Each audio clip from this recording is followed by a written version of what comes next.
Hello friends, आजिर इतिहास class रे मु आपण समस्त को स्वागत करुच्ची। आजिर टॉपिक हेउची अशोक एवं मौर्य शासन तार समस्त short type answer objective question गुड़िक आज आम आलोचना करवा। तो भिडटी को प्रथम शेष पर्यंत समस्ते देखंतु एवं समस्ते सठिक आंसर देवाई चेष्टा करंतु।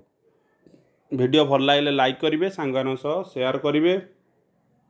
आउ जहाँ भी यदि क्वेश्चन किसी डाउट अच्छी कमेंट बॉक्स में निहाती भाव जनइबे।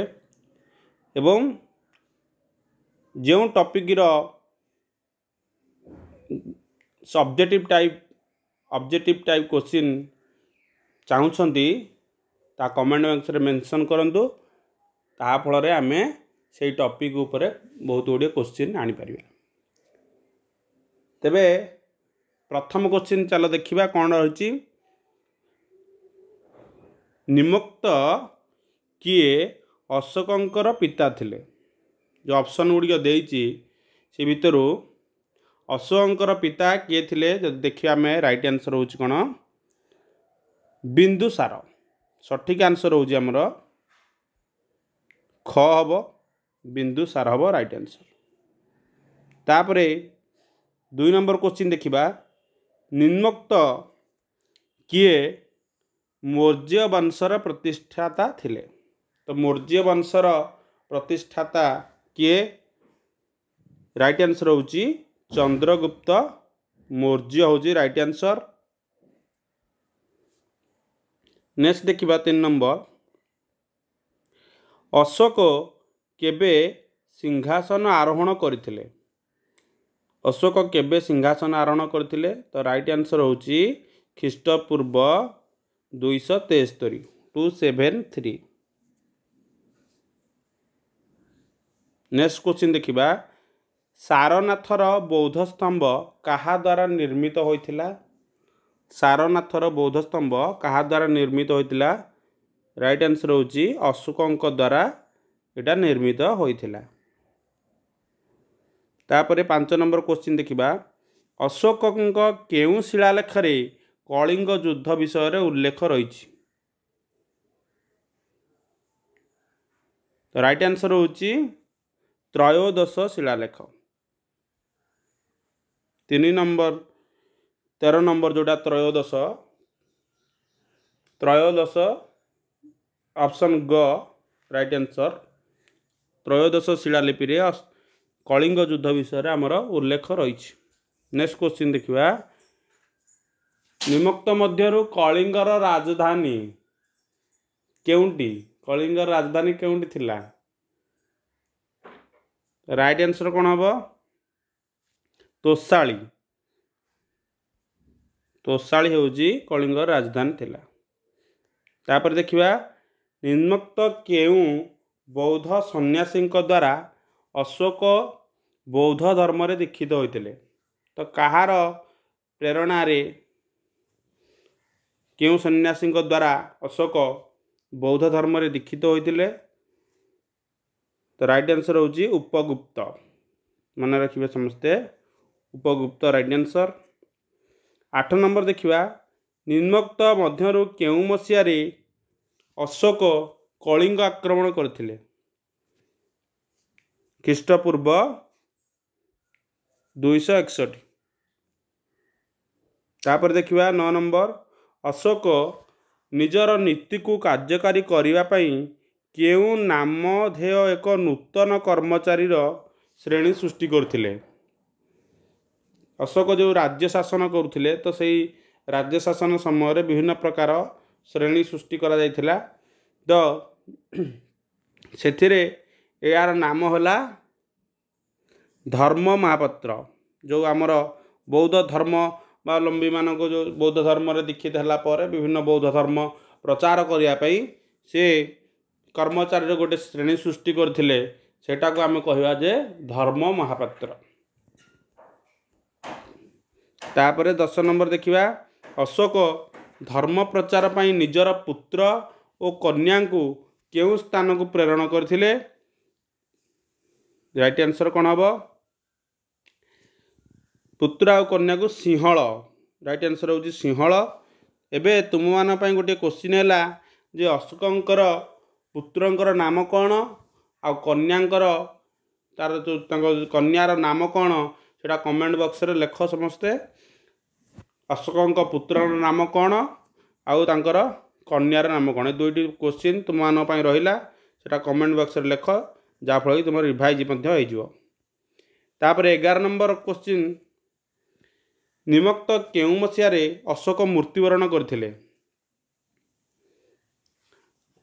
तो राइट आंसर कौन हम राइट आंसर होची ख्रीष्टपूर्व 232।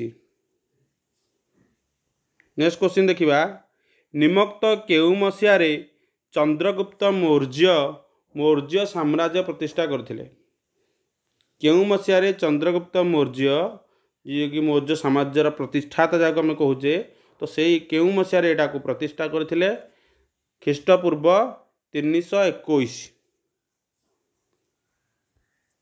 तापर देखिबा मौर्य शासन विषय रे जानिया पई केउ राजांक अभिलेख अधिक गुरुत्वपूर्ण जदि आम मौर्य शासन विषय रे जानिबा तो केउ राजांक अभिलेख आम पढ़िया दरकार तो राइट आंसर होची अशोक शिलालेख हो कि अशोकंकर विभिन्न अभिलेख रही सेगुड़िक पढ़िया द्वारा आम मौर्य शासन विषय अधिक जापर।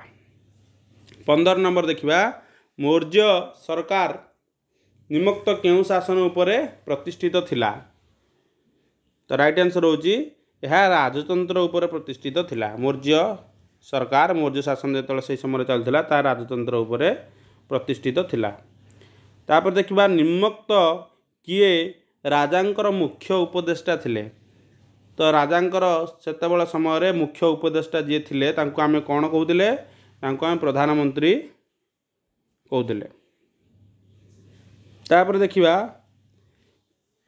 मौर्य राजांक धर्म उपदेष्टा को कौन कहउतिला मौर्य राजांकर जो धर्म उपदेष्टा थिले तांको आमे कोन कहउतिले तांको आमे पुरोहित कहउतिले।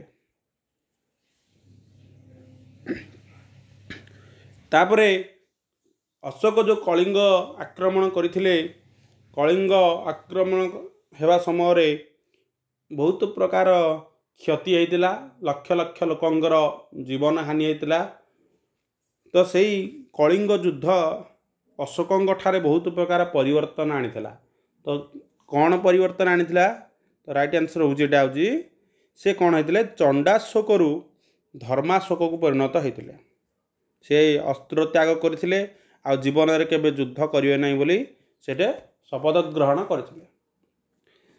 19 नंबर देखिबा कलिंग युद्ध पर अशोक निम्मक्त केउटी को त्याग करथिले जोटा मुझे कहली से अस्त्र को त्याग करथिले आ जीवन में केबे अस्त्र धरिवे नहीं बोली सेठे पण करथिले। तापर 20 नंबर देखिबा मौर्य शासन रे निम्मक्त केउ प्रथा संपर्क रे कौटिल्यक लेखारो आमको किछिटा आभास मिलता है। मौर्य शासन समय रे गोटे प्रथा चली से प्रथाटा आम कौटिल्यक लेखार जानिया को पाई था हूँ गुप्तचर प्रथा स्पा जोटा को आम इंग्लिश रे कहूचे। देखिए तापरे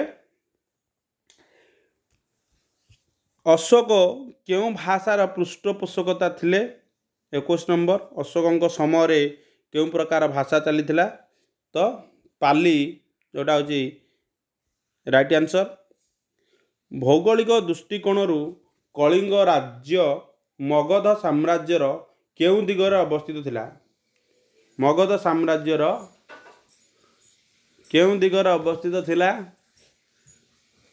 पूर्व दिगरे अवस्थित थिला।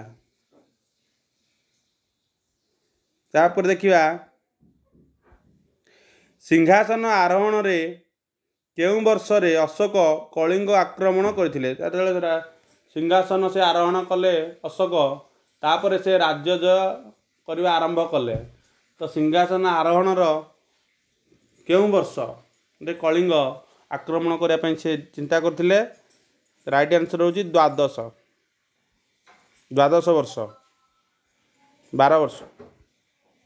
तो एतिकिटी क्वेश्चन थिला या परे आहुरी मध्य आम एभली भाव क्वेश्चन गुड़िक आलोचना करवा जहाँकि तुमको निहाती भाव कॉम्पिटिटिव एग्जाम रे हेल्प करियो। वीडियो भल लगे लाइक करेंगे सांगन सह शेयर करेंगे और चैनल को जब नुआ विजिट कर सब्सक्राइब करूँ ये वीडियो।